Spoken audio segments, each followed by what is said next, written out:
I was stunned by a shocking truth and became dazed. Out of the blue, she blurted out to me, "I just can't be without you." Cutting me off, she looked straight into my eyes. Her gaze conveyed a strong determination. Her expression was pure seriousness. "My name is Kevin. I'm a 27-year-old graphic designer. Currently, I work for a major design company, handling various tasks like designing posters and book covers. Despite I graduated from a vocational college 3 years ago, I won a design contest with a poster which landed me a job at this company. Until then, I had been freelancing, but after showing off my award-winning design, I miraculously received a job offer.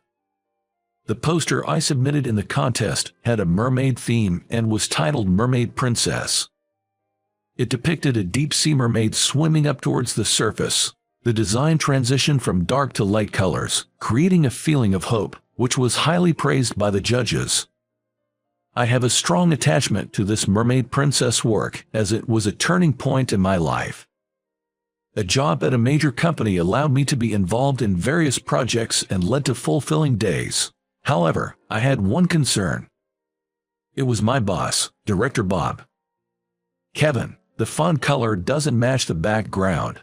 Redo this flyer's design. From my perspective, who have studied at a prestigious art college, navy is better than blue in this case." Saying so, Bob threw the flyer at me. Thinking here we go again with his nitpicking, I replied, "Got it," and immediately turned to my computer. Director Bob had graduated from a renowned art college, and thus held immense confidence in his taste and education. For that reason, he clearly didn't like the fact that I, a mere technical college grad, joined the same company midway. Just like now, he always nitpicked at my works, suggesting to change the color or switch the motif from flowers to stars, and demanding numerous revisions. Of course, as a designer, my goal is to produce better works. But the tricky thing with Bob was that he often changed his feedback. As expected, after I switched the font color from blue to navy and presented it, Bob ordered another revision. You know what? Blue was better. No hard feelings, but artists go through many iterations to create masterpieces. This will be a great learning experience for you, as you have not properly studied at an art college. Saying so, Bob handed back the flyer with a sneer. Feeling the malice from Bob, I once again replied, "Understood," and ended up working overtime that day. With all the overtime work and the way I was being treated, I was starting to feel down.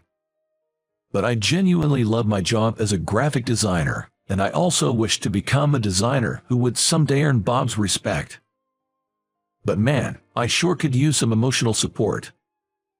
Late at night, after finally finishing up, I felt a pang of sadness while heading home on the last train. Looking back, when I was freelancing, I was always busy due to financial constraints. In such a situation, romance was out of the question, and since my college days, I had always been alone. But someday, I'd like to get married. I thought, maybe now is the time to take some action. However, as I was suddenly driven by that urge, I was still unsure how to proceed since I had been away from dating for so long. So, the next day, I decided to seek some advice from my cousin, whom I regard as my elder brother, John. When I called him, John suggested, "If you're up for it, I know a woman I'd like to introduce you to. She's a 26-year-old freelance illustrator and a friend of my wife." An illustrator? I'm intrigued. If she's okay with it, I'd definitely like to meet her. Thus, through John, I got a chance to meet this woman. We planned to have a matchmaking date at a cafe lounge in a week. The woman's name is Catherine. I got to see her picture on a phone, and she was a beautiful lady with long flowing black hair. Despite I'm not that good looking, I showed Catherine my picture through John, and thankfully, I seemed to be within her acceptable range. Now, all that was left was to meet in person. Nervously anticipating our meetup the next day, I received an unexpected call at work. Suddenly summoned by Director Bob, I wondered what was up. Entering his office, Bob, with a smirk, began. "Kevin, I've been thinking of transferring you. The official notice will be out in 2 weeks. Start preparing for your new location so you will be able to begin working in a month." "Wait, you are transferring me?" Caught completely off guard, I was taken aback. The branch office he referred to was also known as the dumping ground for sidelined employees, infamous for hardly getting any design work. Why would I, who can handle designs at the main office, suddenly be transferred to that branch? When I voiced my confusion, Director Bob, with his usual condescending attitude, continued, "Well, Kevin, you've been working more overtime than other employees, and frankly, your level aren't enough for the main office. If you're unhappy with that, maybe you should consider resigning on your own terms. After all, you used to freelance, and that might be a better fit for you." His words made his true intentions crystal clear. Bob's plan was to pressure me into resigning by forcing an undesirable transfer. For me, if I was to be transferred to a branch where hardly any work comes in, it would probably be best to leave the company. Feeling the unfairness in Bob's actions but knowing arguing would be futile, I simply responded, "Understood. I'll submit my resignation form," and quietly left his office. I had always put in effort, hoping for recognition from Bob. But all that effort went down the drain. Though I was filled with a deep sense of frustration, I had a meeting set up with Catherine the next day. It would be unthinkable to cancel the matchmaking date the day before after expressing my interest. I should apologize sincerely. With that thought, I headed to the cafe lounge in a suit the next day. Arriving about 10 minutes earlier, I nervously waited for Catherine. Then precisely on time, she appeared. Wearing an elegant gray dress and carrying herself gracefully, Catherine looked even more beautiful than in her photos. My heart began to race upon seeing her, but I had to tell her the truth. Although, before I could say anything, with a warm smile, Catherine started introducing herself. "Sorry to keep you waiting. My name's Catherine. I'm really looking for you. I'm so sorry. I have something I must apologize for today." Seeing me bow and apologize as soon as we met, Catherine was visibly taken aback. "The thing is, just yesterday, my boss ordered me to transfer to a branch office. The real purpose behind this is to push me to resign. So, in about a month, I'll be going back to freelancing. I'm truly not in a position to date anyone right now. I sincerely apologize for initiating this meetup only to bring you such news." Upon hearing the details, Catherine responded calmly. I had thought anyone would be rightfully angry if they heard such things during a matchmaking date, so her reaction was quite surprising to me. "Is that so? That must have been tough. Thank you for being honest with me." No, I'm so sorry." And so, we just had one cup of coffee and then went our separate ways. Honestly, I wanted to talk with her more and was curious about the type of illustrations she creates. But with my future job becoming uncertain, it might not be the right time for a relationship. I probably won't get another chance to meet such a wonderful woman like her. With such lingering feelings, I headed to the office the next day and was again summoned by Director Bob. Now what? I thought, noticing that Bob seemed different than usual. "Kevin, sorry to ask this, but could you hold off on submitting your resignation? We actually received a direct job request for you." Previously, unless it was something significant, Director Bob would allocate work considering each employee's capabilities. It was my first experience receiving a direct request. "From where?" I inquired, and the response was unexpected. "It's from Inspire Publisher. Who would have thought a major publisher like them would scout you directly? Inspire Publisher is a top-tier publisher. I never dreamed of receiving work from such a big name." According to Bob, a webcomic artist named Sarah Cherry was releasing a book with Inspire. For some reason, she specifically requested me to design the book cover. After reaching out to the publisher, I was informed that Sarah wanted to discuss the job in person, so, the next day, I visited the office for a meeting with Sarah. I had intended to submit my resignation, but this unexpected job offer felt unreal. First, I should check out Sarah's work for the design. So, I went online to look at her creations and was immediately captivated by her world.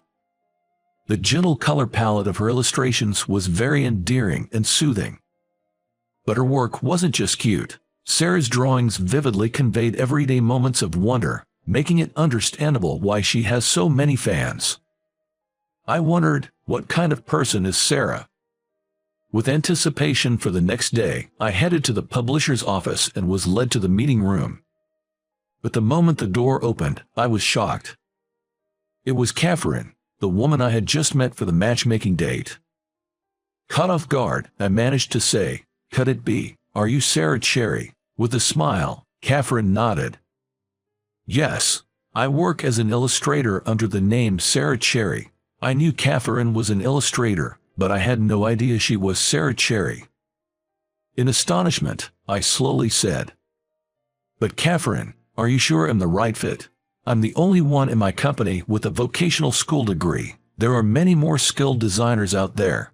I specifically want you." Cutting me off, Catherine looked at me straightly. Her expression was full of seriousness. She then shared, "Actually, I've been following your work for years. Ever since I saw your mermaid princess in the poster contest, I've been a fan. You've known my work. I'm honored." I couldn't believe that Catherine had recognized my work from 3 years ago. She continued, "3 years ago, I was in a slump, not producing much, but when I saw your mermaid princess, I was deeply inspired. The mermaid's desire to escape the dark sea and reach the shore where her prince awaited resonated with me. I felt that as long as I persisted like that mermaid, I would eventually see results. Your work inspired me to persevere." Catherine, realizing someone was touched by the emotions I poured into my work, was the greatest joy. It's not just about creating beautiful graphics. If my own creation had truly moved someone's feeling, there's no greater joy. Catherine's eyes filled up with tears as she continued, "That's why I was so thrilled when I heard about our matchmaking date. I've always wanted to meet you, Kevin. I've longed to have a conversation with the person behind such marvelous work. Meeting you through a mutual friend was like a dream come true. I can't believe a designer like you would be transferred to a regional office. That's why I directly reached out to offer this job." I can't express how grateful I am to Catherine. She gave me such an incredible opportunity. For my part, I'm ready to give my all for her. Thank you so much. I'm truly fortunate to work with you, Catherine. While I'm unsure about the future, as fellow creators, let's produce the best work possible. After our miraculous reunion, we had an in-depth discussion about the book's design.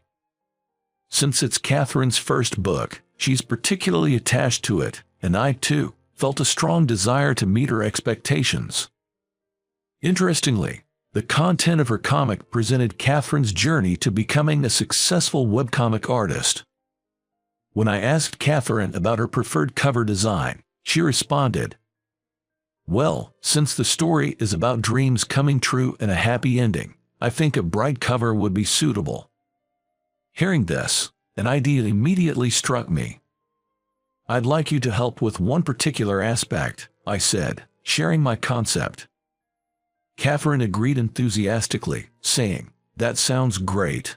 Together, we co-designed the book cover. A year after meeting Catherine, the book I designed became a bestseller, selling over 200,000 copies within 6 months of its release. Thanks to Catherine's charming original characters, the book garnered popularity across various age groups and was highly praised for its readability. Moreover, our collaborative cover design was applauded for its excellent taste. For the book, I themed the cover around the Little Mermaid. But unlike before, she's not the mermaid from the dark, deep sea. This mermaid, having come ashore, gazes at the blue sky and the brightly shining white sand beach with a radiant smile, and the mermaid illustration was crafted by Catherine. Interestingly, the mermaid embodies Catherine herself, who overcame difficulties to realize her dreams. Thanks to her adorable art style, the design turned out even more appealing than expected. Moreover, representing the mermaid scales with holography was admired as being innovative by the publishers, and since then, I've been receiving direct job offers from Inspire Publisher. At this rate, as the director, there was no way they could transfer me to a rural branch office, so the idea of my transfer was cancelled. Surprisingly, this episode led Bob to reassess his previous attitude. "Kevin, I read the book you designed, and it was truly impressive. Not just a pretty cover, but it perfectly aligned with the world of the comic, creating an entire universe. I feel ashamed for previously emphasizing academic credentials so much." Perhaps it's his genuine passion for graphics that made him recognize and appreciate the effort I poured into the design. I've always been aware of his profound skills in art and design. "There's so much I've learned from you over the years. No matter what, you'll always be a designer I deeply respect." Upon hearing this, Bob, for the first time, showed a gentle expression. "Thank you, Kevin. Your words truly mean a lot to me." While I had reconciled with Bob, there's more good news. To everyone's surprise, with the book's publication, Catherine and I began dating. As we collaborated professionally, we came to recognize each other as irreplaceable in both work and personal life. We continue to inspire each other in our work and maintain our relationship. And now, 6 months later, Catherine is publishing another book, so we're teaming up once more for the cover design. What design should we go for this time? How about this? I quickly sketched a scene of a wedding ceremony featuring a bride and groom. Why the sudden shift from a mermaid to a wedding scene? Well, once the mermaid, fascinated by the sea, comes ashore, wouldn't she want to marry her prince? Catherine blushed and laughed. "You do realize that mermaid represents me, right?" "Yeah, so, can I propose to be the prince? The mermaid who saved the drowning prince?" "Indeed, Catherine is my very own little mermaid."